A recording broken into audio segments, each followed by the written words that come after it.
Hey everyone, it's ZManCuddles. You might know me from my Gym Leader Challenge decks on Twitter, my streams on Twitch, and then some deck profiles that I have on YouTube. When I think of grass, I think of Pele and the Moo Moo Milk team, so really happy to collaborate with them on this video and deck profile.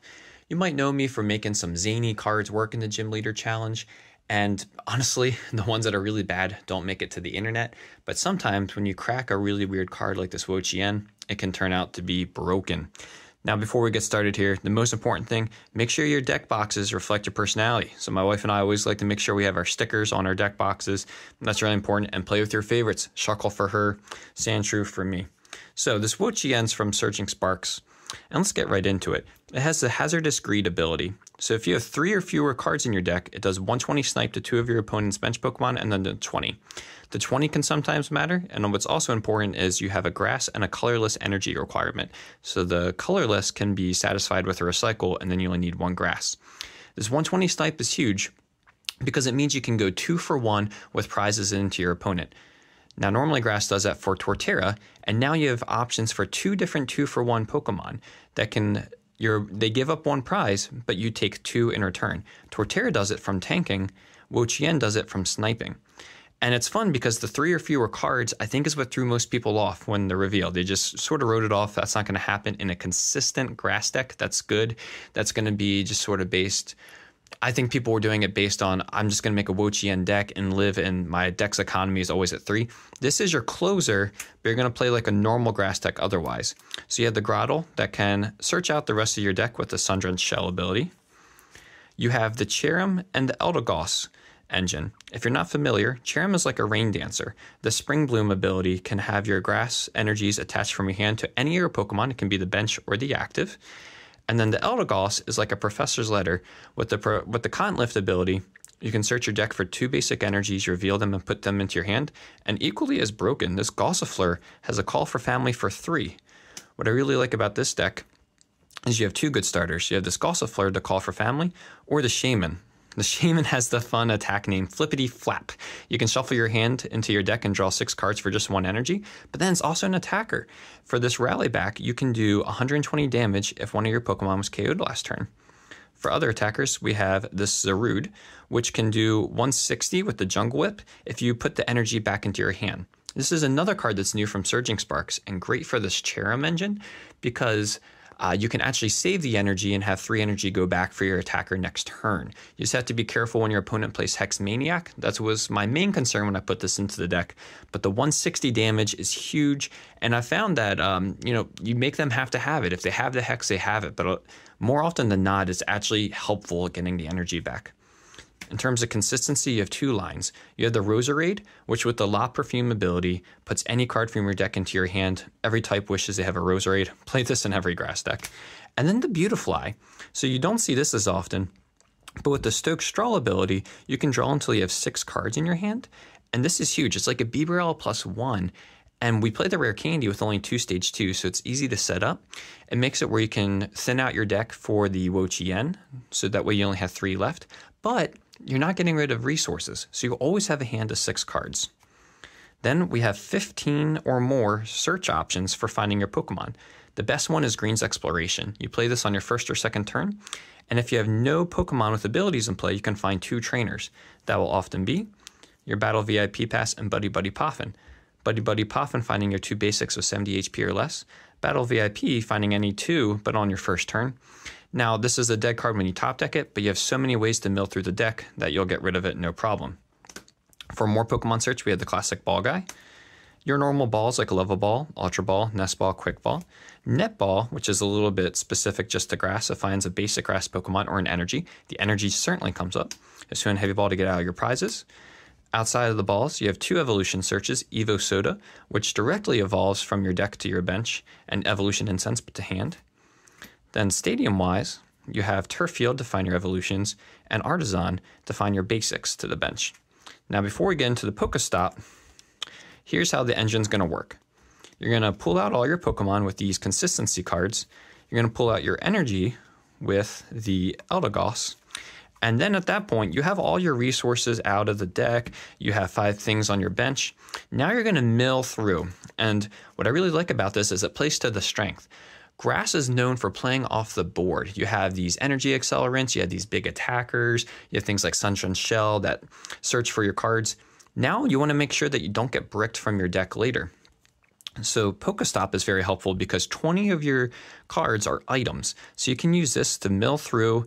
And also, if you, on your turn that you want to use the Wo-Chien, maybe have 5 cards in your deck, this will make sure you have less than that. So that was coming up, and this has been really helpful. You don't just slam this down necessarily your first turn, but once you have your board set up, and then you've really, been able to set up your board, you can mill very comfortably. Then you play Carmine and Professor Sycamore to discard your hand and draw 5 or 7 cards. These two are my own spice that I've been putting into some turbo aggro decks.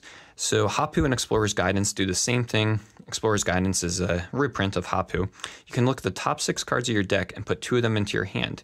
Now, at the point that you've played through and you've done everything correctly, again, your board is set up, so you're discarding just things like an Evo Soda that you don't need, but you're taking a crucial thing like your supporter for next turn or an energy. To continue to get through your deck, you have Clay and Battle Compressor. Battle Compressor takes from your deck and discards 3, so this can be worthless things like a ball guy after you're set up, the Battle VIP pass, greens, etc. Helps you to set up the Wo-Chien, and then Clay. You don't want to play Clay on your first or second turn, but on turn 3 or 4, discarding the top 7 cards and then getting all the items is really great because that's going to be what's left in your deck and really helps mill out a bunch. Now we play 4 recovery cards. So because you're so aggressively milling through your deck, you want to make sure you have enough attackers. And I'll tell you, I currently have 30 games with this deck, and I have not run out of attackers or energy, so I would keep this count the same.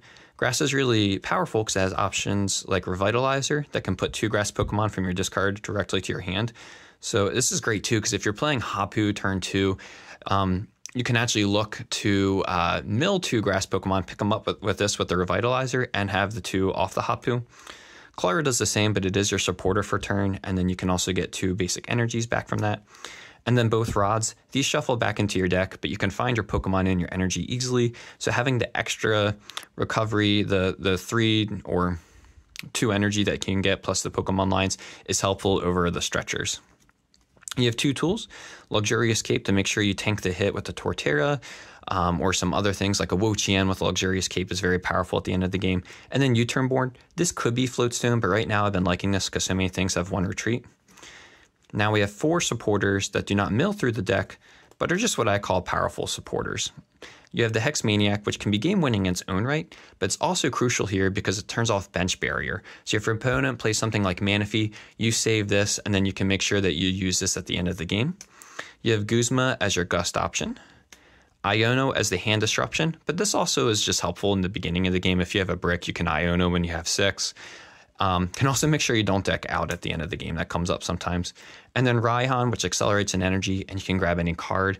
This is good for when your Cherrim's not online, or just finding any card out of the deck is good. So those for the supporters that are for the power, not for the mill. And then we have 6 tech cards. Versus Seeker, the one true staple of GLC. It'd be crazy not to play that. Rare Candy for your 2 stage 2s. Field Blower, which is a near staple, but not quite. However, in this deck, it's extra essential because with that 120 snipe, you want to make sure that they don't have HP boosting tools. You have Escape Rope to get around Wobbuffet or if something big is stuck in the active. Scoop Up Net can also move your Pokemon. It can reset your Roserade, but also something with a Luxurious Cape or a Torterra that is tanked to hit. Town Map, not exactly a required card, but it's really nice because, a lot of GLC is playing around bad prizing, and this can get you out of a frustrating situation like a Cherrim that's prized or a Grottle.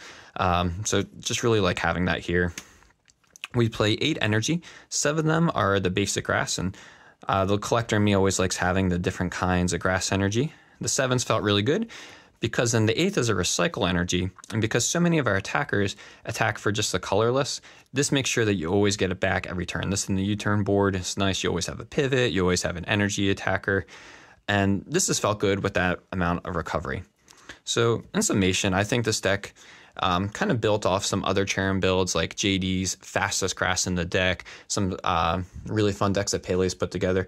I think this is the best kind of grass engine right now. It's fast, it sets up. You might go 1 prize behind, but Torterra and now the Wo-Chien can make sure that you come ahead. And it really just plays to Grass' strength. You know, the fact that you can play off the board, but then thin out the bad cards, so hand disruption and stuff like that doesn't work as well, I think is really strong. Hex is really good against the deck. Some bigger monsters like the whales are good against the deck. So it's not unbeatable, but I think this is really good. And outside of that, it's the most fun Grass deck I am playing right now. So I recommend you try it out. There's a couple of other cards that you can include, things like Acrobike, Arvin, Palpad, and Tapu Bulu. Right now I have them out of the deck, but I think there's other ways you can go. You know, Surging Sparks just came out, so excited to see what you, the community, thinks, and I hope you have fun with the deck.